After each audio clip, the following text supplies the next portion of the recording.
சுட்டரிக்கும் நெருப்பிலே நான் பிறந்தேன் அல்லவா? நீங்கள் பிறந்தீர்கள். நான் யாகத்தீயிலே பிறந்த நாளே ஒரு பெண்ணாக பிறந்து விட்டால் ஆமாம். அரும்குந்தல் அரும்குந்தல் நறும்குந்தல் நறும்குந்தல் பெரும்குந்தல் என்பார். பெருங்குந்தல். என்னுடைய கூந்தலானது இந்த 3 தன்மை வாய்த்ததப்பா. ஆமாமா. கூந்தலின் சிறப்பு சிறப்புடைய பெருமை இந்த உலகத்திலே யாருக்குமே வராது. ஒரு ஆளு இருக்காதுமா. ஆனால் ஒரு பெண்ணாக பிறந்து விட்டால் பெண்ணா பிறந்து விட்டால் பேதை பேதை பெதும்பை பெதுமை மங்கை மங்கை மடந்தை மடந்தை அறிவை என்ன சொன்னேன்? அறிவை. அதுக்கப்புறம் இங்கதான் சிந்தனை இருக்குதா வேற எங்கனா இருக்குதான்னு ஒன்னும் புரியலையே உனக்கு?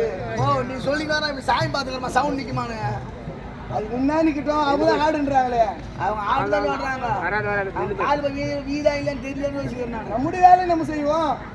அப்படி சொல்றீங்க? ஆமா சரி நீயே சொல்றா. ஆமா மாதவன் பேதை பெதும்பை மங்கை மடந்தை அறிவை தெரிவை பேரளவன் சொல்லக்கூடிய ஆமா 7 விதமான பருவ பெண்கள். பருவ பெண்கள். ஆனால் நான் பேதை பருவம் நீங்கி நீங்கி பெதுமை பருவத்தோடே யாகத்தீயிலே அவதாரம் செய்தேன். யாகத்தீயிலே பிறந்தீர்கள். அப்படி இருந்தாலும் நான் பெண்ணாக பிறந்து இந்த கூந்தலின் சிறப்புன்னு சொல்ல முடியாது, இந்த கூந்தலுக்கு வந்த சோதனையும் சொல்ல முடியாதப்பா. ஓ இதெல்லாமா கூந்தல்? என்ன போமா என் மொண்டாடி கூந்தல் பார்க்கணும். எப்படி அப்பா?